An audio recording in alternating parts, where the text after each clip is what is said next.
Class 12th exercise 3.4।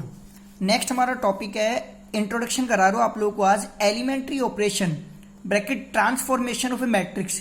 इस topic के through हमारा जो काम होगा वो inverse of matrix find out करने का होगा। एक हम यहाँ सीखेंगे इनवर्स ऑफ मैट्रिक्स निकालना, एक हम सीखेंगे डिटर्मिनेंट में इनवर्स ऑफ मैट्रिक्स निकालना। दोनों मेथड बिल्कुल अलग है। डिटर्मिनेंट वाला मेथड ज़्यादा ईजी होता है, एग्जाम में नहीं मेंशन हो कि इनवर्स ऑफ मैट्रिक्स निकालो, मतलब inverse find inverse of matrix, अगर ये मेंशन नहीं हो बाय यूजिंग मैट्रिक्स मेथड और बाय यूजिंग डिटरमिनेंट मेथड, तो आप किसी भी मेथड से कर लीजिएगा। और मैं तो आपको सजेस्ट करूंगा गो विद डिटरमिनेंट मेथड, वो इजी है। यहां पर इनवर्स ऑफ मैट्रिक्स निकालने के लिए टोटल 6 ऑपरेशन आपके पास है, ठीक है ना, जिसमें से 3 तो है ड्यू टू रो ऑपरेशन और 3 होंगे ड्यू टू कॉलम ऑपरेशन। एक बात याद रखिएगा, जब आप इनवर्स निकालेंगे ना मैट्रिक्स मेथड में, अगर आपने रो ऑपरेशन अप्लाई करा है तो आप रो ऑपरेशन से टिल द एंड आप रो ऑपरेशन ही लगाते रहेंगे, और अगर कॉलम ऑपरेशन यूज में लिया तो आप कॉलम ऑपरेशन ही लगाएंगे। इसका पहला जो ऑपरेशन है वो है the interchange of any two और एनी टू कॉलम। हम किसी भी 2 रो या किसी भी 2 कॉलम को इंटरचेंज कर सकते हैं।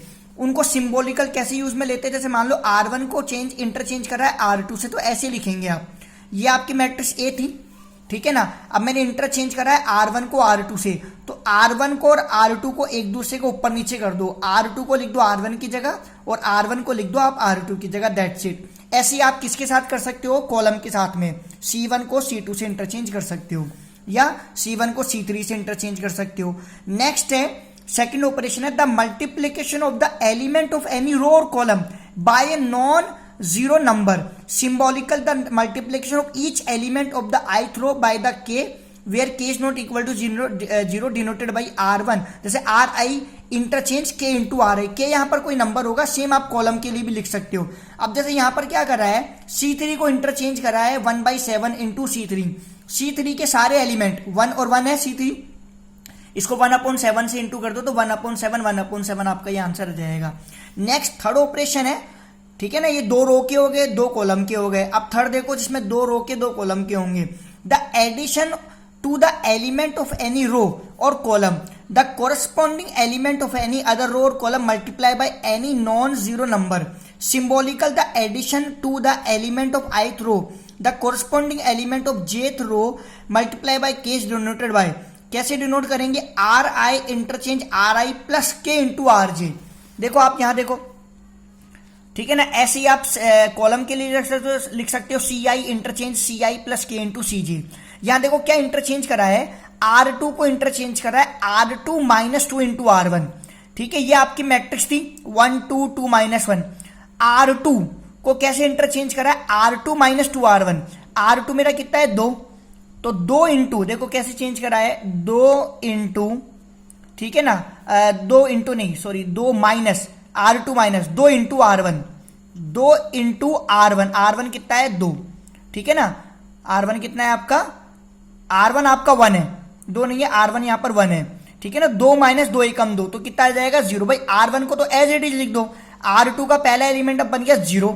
अब देखो सेकंड एलिमेंट कितना है R2 का -1, तो -1 माइनस 2 इंटू R1, वो कितना है 2 2 दूनी 4, तो -1 को -4 कितना हो गया -5, ऐसे इंटरचेंज होगा। इसके बाद करते हैं इन्वर्टिबल ऑफ ए मैट्रिक्स। इसके लिए क्या कंडीशन होती है, देखो यहां पर क्या बोल रहा है, if A is a square matrix of order m, matrix square होनी चाहिए, and if there exist another square matrix of B of same order m, same order की होनी चाहिए b, देन ए बी बराबर बी ए बराबर I, A B बराबर B A बराबर आई अगर आपके पास आ जाता है तो B is called the inverse of the matrix A and denoted by A inverse. यहां पर ध्यान से देखो, ए बी बराबर बी ए बराबर अगर आई आ जाता है तो ये दोनों बी जो है उसको हम क्या बोलेंगे, ए इनवर्स, क्या बोलेंगे इसको हम, ए इनवर्स। ये मैट्रिक्स ए है, ये मैट्रिक्स बी है, ए बी निकाल लिया, मल्टीप्लाई करना मैंने आपको सिखा रखा है कैसे मल्टीप्लाई करते हैं। तो ए बी का आंसर आ गया 1001, मतलब ये आई आया। फिर मैंने निकाला बी ए का आंसर भी 1001 आया, मतलब ये भी आई आया, ठीक है ना, तो इसका मतलब हो गया बी जो है ना, बी वो इनवर्स है किसका, ए का, तो बी किसका इनवर्स है, ए का, तो बी बराबर अपन लिख सकते हैं ए इनवर्स, ठीक है ना। ऐसे अपन ये भी बोल सकते हैं A is the inverse of B, तो ए बराबर हम लिख सकते हैं बी इनवर्स। कुछ ये नोट वो देख लीजिए आप, a rectangular matrix does not possess inverse matrix, एक रेक्टेंगुलर मैट्रिक्स का इनवर्स नहीं होता है, since for product B and A B to be defined and to be equal, it is necessary that matrix A and B should be square matrix of the same order. Next, उनका square matrix होना जरूरी A और B का. B is the inverse of A, तो अपन A को भी क्या बोल सकते हैं, is the inverse of the B. Next देखो theorem 3, uniqueness of the inverse. Inverse of square matrix if it exist, अगर वो एग्जिस्ट करेगी, इज यूनिक, तो वो यूनिक होगी. यहां पर देखो ए कोई स्क्वायर मैट्रिक्स है, A I G in rectangular array, B इनको इसको रेक्टेंगुलर एरे बोलते हैं. B square matrix order N, M if possible let B and C be two inverse of A. यहां पर बोल रहा है बी ए का इनवर्स है और सी बी ए का इनवर्स है, तो हमको क्या प्रूफ करना पड़ेगा, we need to show that B बराबर सी. अब सुनो, अगर बी ए का इनवर्स है तो यहां मैंने बताया बी अगर ए का इनवर्स है तो ए बी बराबर बी ए बराबर आई लिखते इक्वेशन नंबर 1. अब सी बी ए का इनवर्स बोल रहा है तो उसको आप लिख दो ए सी बराबर सी ए बराबर आई लिख दो. ठीक है ना. अब मेरी बात को समझना, मैं बी बराबर बी आई लिख सकता हूं क्योंकि आई आइडेंटिटी मैट्रिक्स है, उसको किसी भी मैट्रिक्स से इंटू करो तो वापस से वो मैट्रिक्स ही आती है. तो बी बराबर लिख सकता हूं B I. B as it is, I की जगह लिख सकता हूं ए सी. देखो आई बराबर ए सी है तो यहां लिख दिया ए सी. अब मैंने क्या करा, बी ए को तो ले लिया साथ में, सी को कर दिया बाहर. अब देखो आप बी ए बराबर आई है तो बी ए की जगह लिख दिया आई, और आई इंटू सी करूंगा तो आई सी, और आई इंटू सी करूंगा तो क्या आएगा सी. तो मैंने प्रूफ कर दिया बी बराबर सी. ठीक है. नेक्स्ट थ्योरम 4 देखते हैं. इसमें बोल रहा है कि अगर ए और बी इन्वर्टिबल मैट्रिक्स हो सेम ऑर्डर की, देन आपके पास एक फॉर्मूला बनता है ए बी इनवर्स बराबर क्या लिख देंगे, B inverse into A inverse. ये यूज में आएगा सवालों में, हम वहां इसको देखेंगे.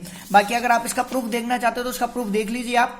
ठीक है. यहां पर आपके पास था क्या, ए बी इनवर्स बराबर B inverse into A inverse करना है. ठीक है. ये रहा मेरा ए बी इनवर्स, ये गिवन था.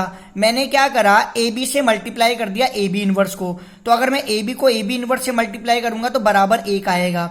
अब मैं यहां पर कर रहा हूं pre multiply by A inverse both the side. Pre multiply मतलब पहले लिखेंगे, ए इनवर्स को इससे इंटू कर दिया और बराबर ए इनवर्स को किससे इंटू कर दिया मैंने, आई से.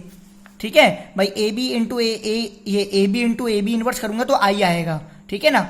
तो ए इनवर्स इंटू आई हो गया, और ए इनवर्स को आई से इंटू करूंगा तो ए इनवर्स आएगा. अब इसको अंदर भेज दो तो A inverse into A, B अब छोड़ दिया, A B inverse as it is बराबर ए इनवर्स.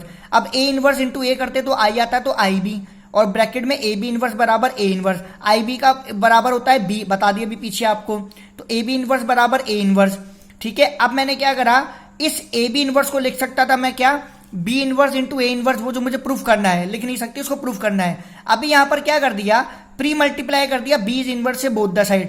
तो B inverse into B, then bracket A B inverse बराबर B inverse into A inverse, और बी इनवर्स इंटू बी कितना होता है आई, और I into A B inverse बराबर B inverse into A inverse. I को A B inverse से into करूंगा तो ए बी इनवर्स ही आएगा. तो फाइनली ये डेरिवेशन हो गया. तो आपको फाइनली फॉर्मूला याद रखना जो यूज में आएगा. नेक्स्ट है inverse of matrix by elementary operation. अब एलिमेंट्री ऑपरेशन करके इनवर्स कैसे निकालते हैं, तो आप देखिएगा मेरी बात को ध्यान से. If A is a matrix such that A inverse exist, अगर ए इनवर्स उसका हो, then to find A inverse using elementary row operation, तो आप लिखेंगे ए बराबर आई ए. क्या लिखेंगे, ए बराबर आई ए. अब उसके बाद आप अप्लाई करेंगे रो ऑपरेशन जो मैंने पीछे आपको बताए हैं, इंटरचेंजिंग करना, मल्टीप्लाई करना और एडिशन करना. ठीक है ना. रो ऑपरेशन लगाएंगे ए बराबर आई ए पर, तब तक लगाते रहेंगे जब तक ये ए जो है ना वो आई नहीं बन जाए. ए क्या नहीं बन जाए, आई नहीं बन जाए. ऑपरेशन लगाने के बाद ए तो बन जाएगा आई, बराबर यहां पर आई की जगह आपके पास आ जाएगा बी ए. ए आपका एज इट इज चलेगा. तो ये जो बी है ना, यही आपका क्या है, इनवर्स होगा ए का. ऐसे ही आप अगर कॉलम ऑपरेशन लगाते हो तो आप लिखोगे ए बराबर ए आई. देखो रो ऑपरेशन में लिखते हैं ए बराबर आई ए, कॉलम में लिखते हैं ए बराबर ए आई. और जब कॉलम ऑपरेशन लगाएंगे तब तक लगाते रहेंगे जब तक ये ए बराबर आई ए क्या नहीं बन जाए, ए की जगह बन जाए आई, और इस ए की जगह बन जाए आई, और इस ए की जगह आ जाए आपके पास, ये ए तो ए ही रहेगा, इस आई की जगह आपके पास आ जाए बी. तो बी आपका क्या कहलाएगा, इनवर्स ऑफ मैट्रिक्स ए. इसका रिमार्क है, अगर मान लो मैंने रो ऑपरेशन या कॉलम और एलिमेंट्री ऑपरेशन लगाया एक या एक से ज्यादा, तो किसी भी रो के या किसी भी कॉलम के सारे एलिमेंट अगर जीरो बन जाए ना, तो हम बोलेंगे ए इनवर्स एग्जिस्ट नहीं करता है. आई होप समझ में आ गया होगा आपको. फ्रेंड्स, आप लोगों के लिए काफी मेहनत करके वीडियोस बनाता हूं. प्लीज लाइक करें, चैनल को सब्सक्राइब करें. Thanks for watching my channel.